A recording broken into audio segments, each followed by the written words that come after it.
اعوذ باللہ من الشیطان الرجیم، بسم اللہ الرحمن الرحیم۔ السلام علیکم۔ ہماری گفتگو کا بنیادی موضوع جو ہے نا وہ کھانسی ہے۔ اس سے پہلے ہمیں کچھ پھیپھڑے کی تعریف سمجھ لینی چاہیے۔ پھیپھڑے جو ہے نا اس کی تعریف، اس کو باب مبدل الحیات بھی کہتے ہیں حکیم لوگ، یعنی زندگی کا راستہ کہہ لیں سادہ الفاظ میں۔ پھپھر لطف بہشتی نشانی نہیں، اذا کوئی اسدا ثانی۔ بہت اہم چیز ہے پھپھڑا۔ بالکل آپ یہ نہ سمجھیں کہ صرف سانس لینا ہی اس کا کام ہے، کافی فنکشن ہے اس کے۔ زندگی کا لطف جو ہے نا اصل میں اس کا بہت رول ہے پھیپھڑے کا۔ آپ کو خوشی ہے، اس کا اظہار، اس کی فیلنگ، اس کے ساتھ پھیپھڑا جڑا ہوا ہے۔ بہرحال اس لیے حکیم لوگ یہ کہتے ہیں کہ پھیپھڑوں کو جلد از جلد، تھوڑا سا بھی اس کو کوئی اندیشہ یا کوئی مسئلہ ہو، جلد از جلد اس کو درست کیا جائے۔ ٹھیک ہے۔ کھانسی بظاہر نہایت سادہ مسئلہ نظر آتا ہے، لیکن پریشان کرنے پہ آئے تو بہت زیادہ پریشان کرنے لگ جاتی ہے۔ اس کی کئی قسمیں ہیں، ٹھیک ہے نا۔ کوئی خشک کھانسی بھی ہوتی ہے، بلغمی کھانسی بھی ہوتی ہے، عمر کی وجہ سے بھی ہوتی ہے۔ اس کے کچھ بیماریوں کے مطلب ہے علامتوں میں بھی کھانسی آ جاتی ہے، ٹھیک ہے۔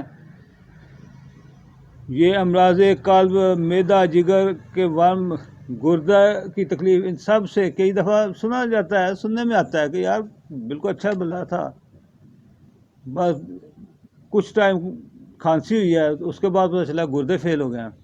نہیں، وہ اصل میں گردے فیل ہو رہے تھے، گردے پرابلم میں تھے۔ اس کا اظہار صرف کھانسی سے کچھ دنوں کے لیے ہوا، اس کے بعد بندہ جی گردے فیل ہوئے فوت ہو گیا، یعنی اتنا ایکسٹریم پہ چلا گیا۔ تو اس لیے معالجین یا حکیم لوگ یا جو مطلب جسم پہ تحقیق کرنے والے لوگ ہیں، ان کا خیال ہے کہ جیسے ہی تھوڑا سا آپ کو پتہ لگے نا کہ آپ کے پھیپھڑوں میں پرابلم ہے، فی الفور اس کا علاج دیکھیں، بڑھنے نہ دیں اس کو۔ دیکھیں کہ پھیپھڑوں کی وجہ سے عارضہ کیا ہے، کیا یہ عارضہ براہ راست صرف پھیپھڑوں کو ہے یا یہ عارضہ کسی اور بدن کے حصے کو ہے۔ بہرحال ہم تو آج صرف کھانسی کے متعلق، جو موسمی بیماری ہے نا کھانسی، موسمی کھانسی، اس کے لیے ہم بات کریں گے۔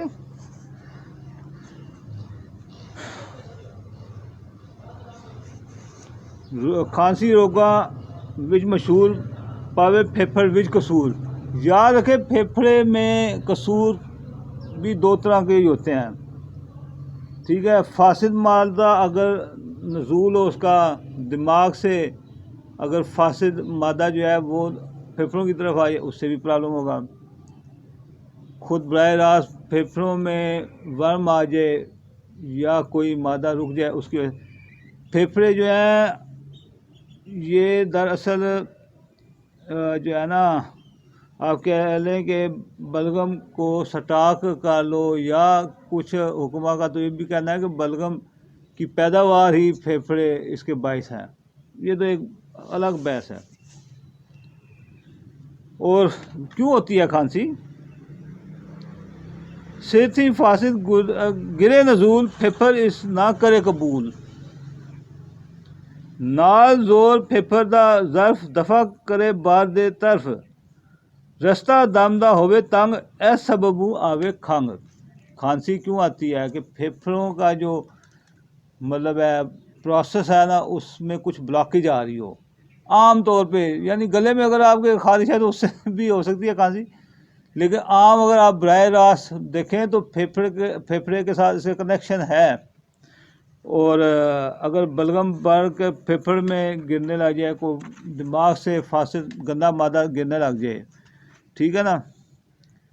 وجوہات جیسے ایک رائٹر بیان کرتا ہے کہ سردی لگنا، نزلہ زکام کا بار بار ہونا اس مرض کا بہت بڑا سبب ہے، یا گد و غبار، گرم سر، خراش در ہوا، خسرہ زکام وبائی نمونیا،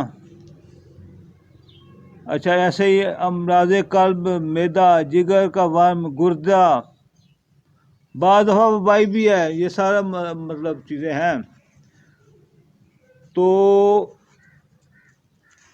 میں بات کو مختصر کرتا ہوں، کیونکہ ہمارا موضوع پھیپھڑا نہیں ہے، براہ راست ہمارا موضوع تو کھانسی ہے، ٹھیک ہے، اور ہے بھی موسمی کھانسی کہ بغیر زکام ہوئے کھنگ پھیپھڑ نال مچاوے جنگ، شامل تاب جو ہوئے نال کرو جو شاندہ استعمال۔ اگر تو بخار بھی ہے نا آپ کو کھانسی کے ساتھ، تو پھر آپ جوشاندے کے ساتھ اس کا حل کریں، بہتر یہ ہے کہ جوشاندہ کا استعمال کریں۔ پتلی بلغم ریزش خام جاوے جب دے پک تمام، یعنی جوشاندے کا فائدہ ہوگا، نزلہ زکام کی وجہ سے آپ کو کھانسی آ رہی ہے، ساتھ کچھ بخار بھی ہے، پتلی ریزش ہے جو نکل رہی ہے، اس کو جوشاندہ حدت دے گا، اس کو پکائے گا۔ بیسیکلی بخار بھی دراصل اس لیے ہی ہو رہا ہوتا ہے کہ جسم میں جو ہے نا گرمی پیدا کر کے جسم خود کوشش کر رہا ہوتا ہے کہ اس بلغم پکائے۔ جوشاندہ کون سا ہے جی؟ آپ نے بنفشہ گل ماشے 5 لے لینے ہیں، سونف تولا لے لو، اس کو بھی کوٹ لو، 4 دانے انجیر کے منقے کے 7 دانے لے لو، ٹھیک ہے، گاؤ زبان ماشے 5 اس میں ڈالو، 4 دانے اناویے بیر، اچھا اس کے بعد میٹھی کوٹ کے اس کے 3 ماشے ڈالو، ان کو کاٹ لو جوشاندے کی طرح، ٹھیک ہے نا، جیسے عام جوشاندے کا طریقہ ہوتا ہے، معروف طریقے سے کاٹ لو، بوائل کر لو، اور چینی اس میں حسب ضرورت آپ ڈالو، اور نہار منہ جو ہے نا مریض کو دو، آپ کو انشاءاللہ، اور کچھ دن ہفتہ ایک استعمال کرو، آپ کو انشاءاللہ یہ موسمی کھانسی جو اس نزلہ زکام کے بگڑنے سے ہو رہی ہے اس میں آپ کو انشاءاللہ شفا اللہ پاک دے گا۔ السلام علیکم۔